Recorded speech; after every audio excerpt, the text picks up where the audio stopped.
This is Steve Dupuie for the Bible News Prophecy Program with Dr. Bob Thiel. Dr. Thiel, COVID-19 seems to be taking a bit of a back burner in the news today. Can we safely say that the threat of pandemics is behind us? No, absolutely not. Particularly biblically, when we look at what the Bible teaches, we know that there's still going to be pandemics. But in addition to that, we've got the reality that there are all kinds of reports about the United States and other governments be involved doing pathogenic research for biological warfare. Now, recently, Democratic Party presidential candidate Robert F. Kennedy Jr. was interviewed online by Tucker Carlson about that. And Kennedy claimed that we, in the United States, is making bioweapons. And he claims that the United States has biolabs in Ukraine because we're making bioweapons. Kennedy also said that Anthoy Fauci got all the responsibility for bioweapons development. And he said back in 2014, 300 scientists wrote to then President Barack Obama and said that they have to shut down Fauci because he's going to create a microbe that will cause a global pandemic. Of course, we've seen COVID-19.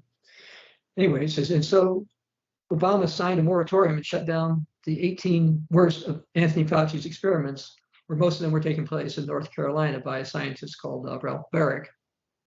So, as if COVID-19 wasn't bad enough. So why not shut them all down? Why only the supposedly worst 18? How is it possible that the United States is involved with something like this? Well, it's not supposed to be. There's something called the Biological Weapons Convention, which effectively prohibits development, production, acquisition, transfer, stockpiling, and use of biological and toxic weapons.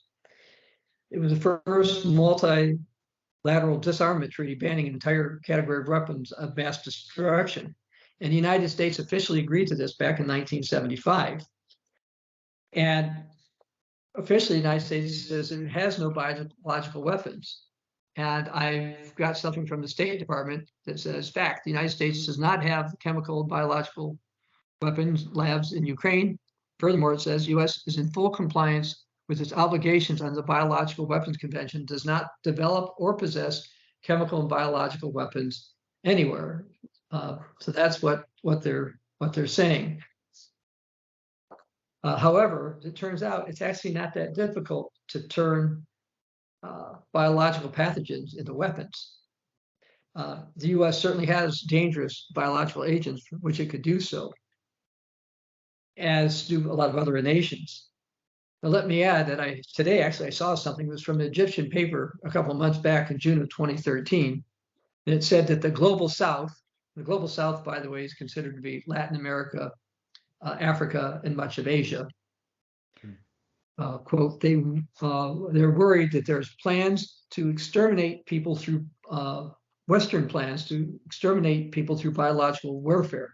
So they don't trust what's going on. Okay. So Jesus in Matthew 24, verses 6 to 8 said there would be famines and pestilences and earthquakes in many places, and all these are the beginning of sorrows. And he also, it's recorded in Luke 21:11 that Jesus predicted there would be pestilences. And biological warfare agents certainly can be a factor in pestilences. Does God give us any more verses concerning pestilences in addition to Matthew 24:6? Well, yes. If you go to the book of Revelation and you read about the ride of the fourth horseman of the apocalypse, so in Revelation chapter 6, starting in verse 7, we read, when he opened the fourth seal, I heard the voice of a fourth living creature saying, come and see. And I looked, and behold, a pale horse, and the name of him who sat on it was Death, and Hades followed with him. And the power was given to him over a fourth of the earth to kill with the sword, with hunger, with death, and with the beasts of the earth. The opening of this fourth seal is just talking about the pale horse of death. And we're going to see more pestilences, which would be associated with the beasts of the earth. And could human beings actually cause any of this? And the answer is certainly. And the idea of biological warfare being a threat is something people have known for a long time.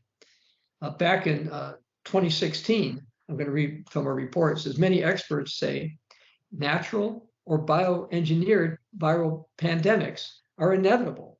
It becomes increasingly easy to modify an existing pathogen, making it more lethal and transmissible.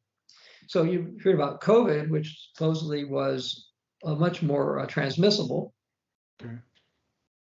It says, should there be a deliberately loose pandemic, revolutionary changes will flood our economy, military, foreign policy. And he says we will not live long as before during the age of bioengineered viral pandemics and collapse. So this bleak age may be unavoidable. And well, we had COVID, which was, you can call it the first stage. You can argue whether it came from the wild or if it was from the lab.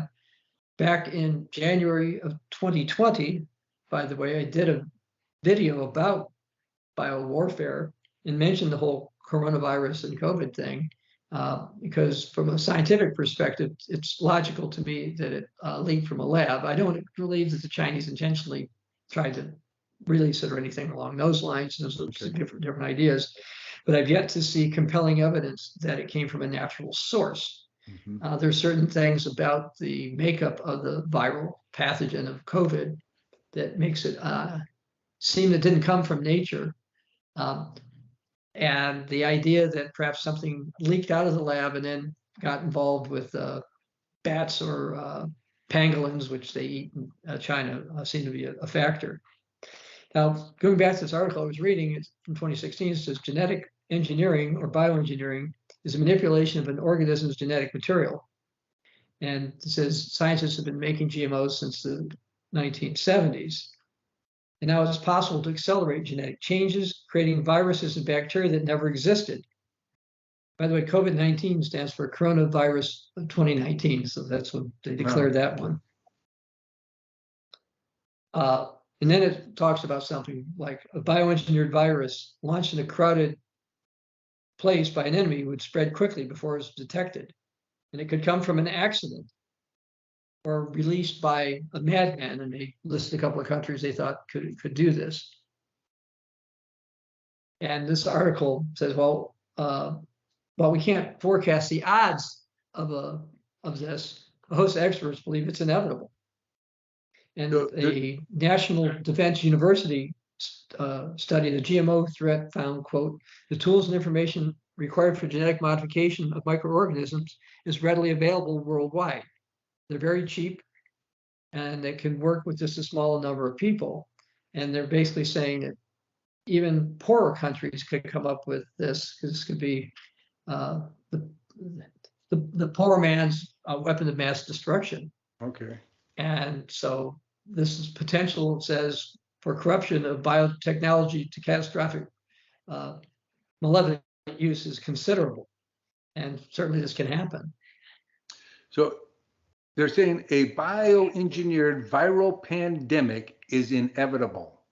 In light of the recent COVID events, that is easy to believe now. Is this a fairly new threat to humanity, or has it been ongoing for several years? Oh, it's been going on even longer than several years. Okay. Even back in the last century. I knew an evangelist in the old Worldwide Church of God. His name was Raymond McNair. And 54 years ago, he had an article published in the Plain Truth magazine called, it says, the Doomsday Bug. And it says the purpose would be to wipe out nations overnight by disease, germs, and chemicals. And it says, well, man's unrestrained scientific research for more horrifying weapons of mass destruction proved to be his undoing. And then he's going through some things about chemical and biological warfare, and says, actually, this has been done for the longest time. People used to use poisons in warfare. He says, thousands of years ago, humans learned they could throw corpses of plague-infested humans over the walls of besieged cities. And not necessarily the bubonic plague, because that wasn't thousands of years ago, but they did this. And it says early American settlers, they traded plague-infected blankets to American Indians when they had to deal with frontier hostilities. And the article says there have been virtually no limits to humans' diabolical inventive genius in the destruction of weapons of war. And it's got awful potential. He talked about the bubonic plague that happened before, which killed about a third of Europe. And then he quotes somebody by the name of Colonel Adam Mikovich of the Moscow Institute. Says he understands the full potential of biological warfare. He said, it's believed today that biological warfare would have the greatest effect of all for any type of warfare. And that was back in 1965, that quote. Wow. So just how deadly were some of the biological weapons 50 years ago? Well, the same article by Raymond McNair talked about an ounce of doom. And it says a quarter an ounce of one of the substances would be enough to infect every man, woman, child in the British Isles. Wow. Okay, so it didn't take much. And it says few realize that far more people have died from pestilences, from sickness and various plagues, than have died through actual warfare. And it's estimated over 20 million perished from influenza in the first few months of the close of World War I. And about 50 times that number became ill.